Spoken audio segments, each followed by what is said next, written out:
Bueno, sí, en el día de hoy vamos a estar trabajando con este módulo que es referente como título la ciberseguridad, que es el tema principal.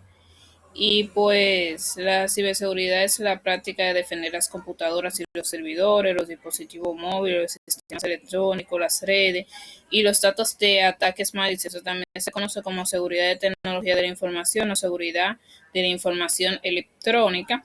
El término es bastante amplio y se aplica a numerosos elementos desde la seguridad informática hasta la recuperación ante desastre y educación del usuario final. O sea, el tema de la ciberseguridad es algo que ya está bastante común en nuestra vida cotidiana, porque ya con la aparición del Internet, de ciertas herramientas que utilizamos, las redes sociales, debe de conllevar obviamente esa seguridad informática para que todo esté bajo control. Tenemos como primer tema, o título, como quien dice, de los tópicos que se van a ver dentro de este módulo que es la ciberseguridad, está qué es la seguridad. No es más que una disciplina que se encarga de proteger la integridad y la privacidad de la información almacenada en un sistema informático. De todas formas, no existe ninguna técnica que permita asegurar la inviolabilidad de un sistema. Esto quiere decir que por más seguridad que se trate de establecer restricciones, protocolos, siempre va a haber esa vulnerabilidad o falla que pueda aparecer de manera inesperada y que entonces produzca que se realice un ataque, pero por eso siempre se trata de mantener constantemente haciendo revisiones, chequeo y evaluaciones para mantener la seguridad de los sistemas informáticos al 100%, por así decirlo. Tenemos la parte de amenaza y vulnerabilidad.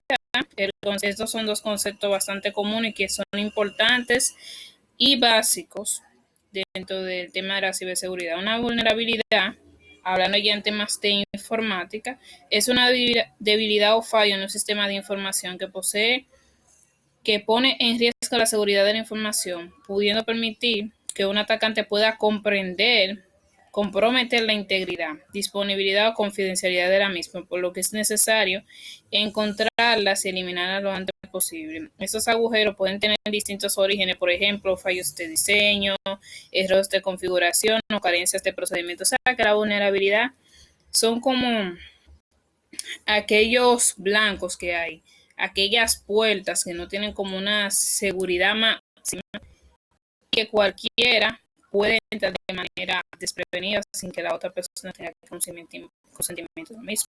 Así como pasa en la vida real, así mismo lo aplicamos en el mundo cibernético.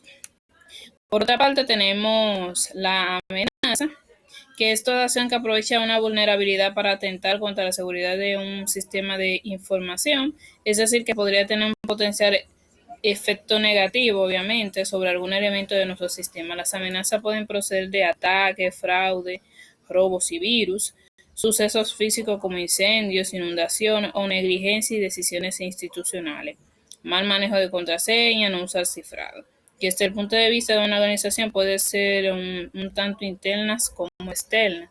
Cuando hablamos obviamente de la amenaza es porque ya hay una vulnerabilidad, y cuando se produce una vulnerabilidad es porque obviamente va a surgir lo que es una determinada amenaza que va a tener un potencial negativo que va a afectar a los sistemas, a los dispositivos o a lo que se esté enfocando en el área de la ciberseguridad.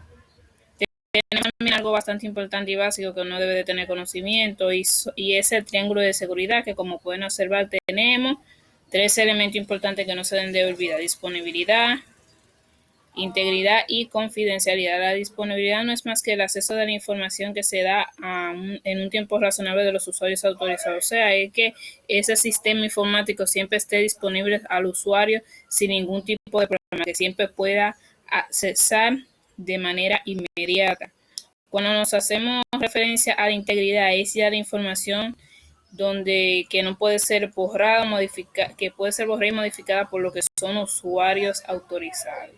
Eso es algo muy importante porque no puede venir un, un imparcial o un tercero que obviamente no tenga los privilegios para hacer cambios o modificaciones a la información, porque pierde totalmente la integridad. Tenemos una parte de la confidencialidad, que es el acceso al sistema, que está limitado a usuarios autorizados, pues esto va también en conjunto con la integridad, que obviamente hay informaciones que solamente lo van a tener determinados usuarios que se le den esos privilegios,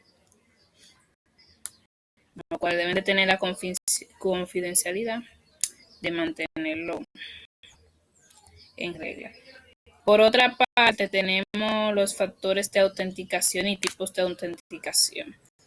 En cuanto al término autenticación, para que se vaya entendiendo un poco, este se utiliza en el terreno informático, obviamente, como una computadora o un ordenador que busca contrastar la identidad digital de un remitente que intenta establecer una comunicación y al conectarse al equipo. El remitente puede ser un usuario, o sea, un ser humano, un software, que puede ser programa informático u otra computadora, o sea, otra máquina.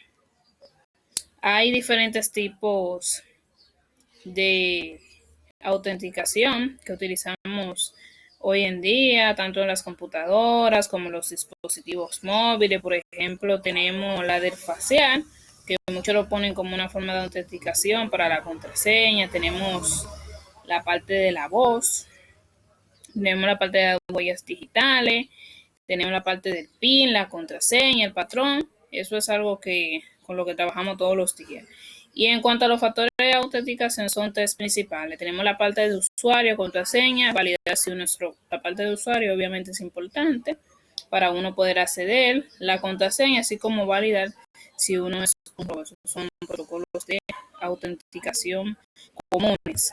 Tenemos la parte de reglas para la creación de contraseña segura. Esto ya es un tema diferente a como se veía anteriormente. Pues tenemos lo que es password, que es contraseña, obviamente en inglés, pero que se trataban como de palabras cortas o una combinación con caracteres tanto minúsculas, mayúsculas, números, signos especiales, caracteres especiales.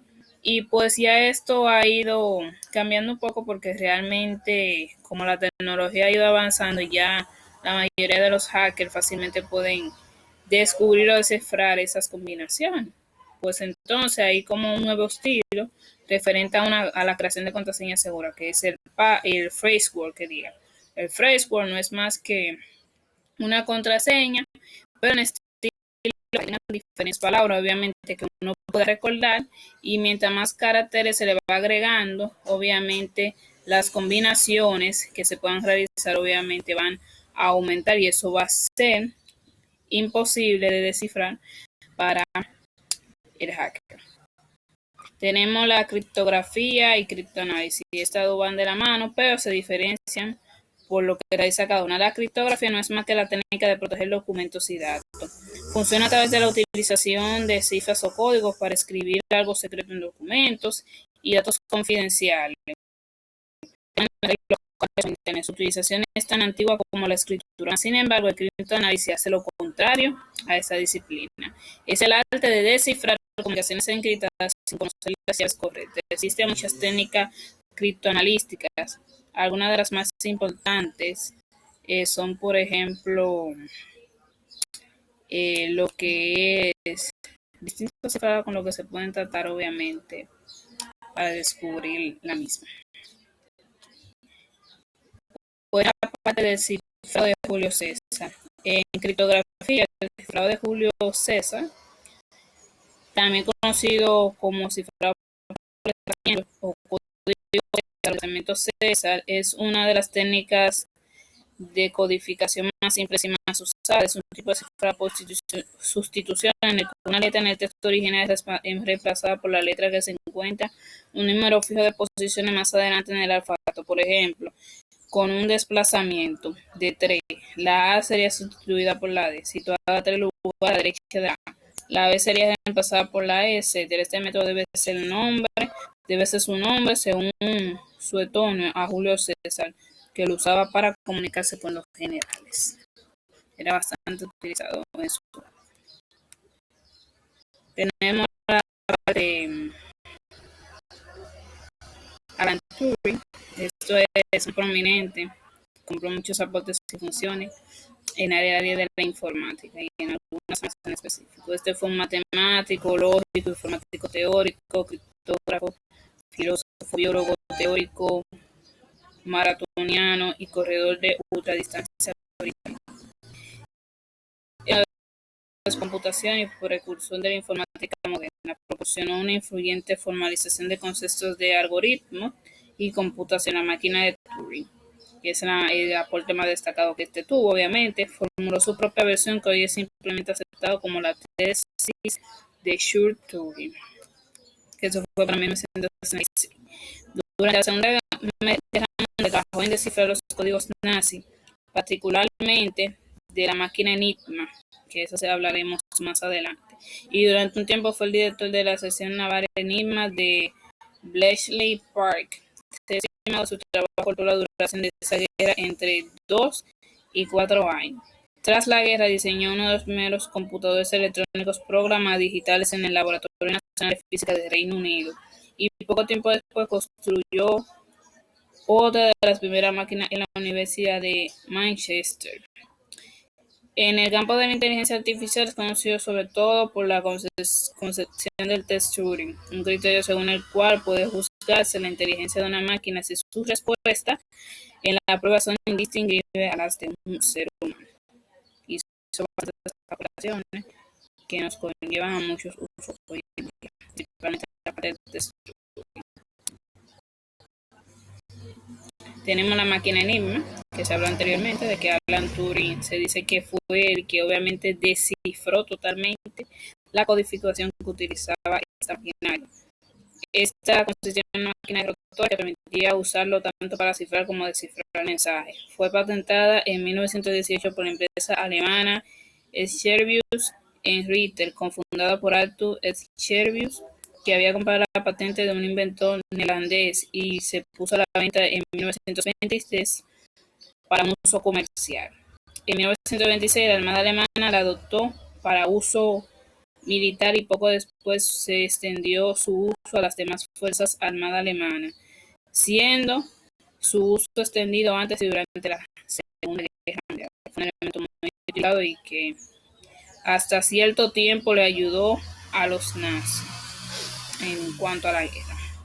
Investigación, su facilidad de manejo y supuesta violabilidad fueron las principales razones para su amplio uso, obviamente. Sin embargo, gracias a las investigaciones llevadas a cabo por los servicios de inteligencia polacos con los que trabajó Alan Turing, quienes instruyeron a su vez a los servicios franceses e ingleses en el sistema de cifrado, fue finalmente descubierto y la lectura de la información que contenían los mensajes supuestamente protegidos es considerada como una de las causas de haber podido concluir la Segunda Guerra Mundial al menos 2 años antes de lo que habría acaecido sin su descifrado. O sea que así se pudo acortar la Segunda Guerra Mundial, luego de haberse descubierto el cifrado de la máquina Enigma. Tenemos las partes de los métodos de cifrado. Hay 3 principales que son el de asimétrica, cifrado asimétrico e híbrido. Criptografía simétrica, esta se usa para la década de los 1970.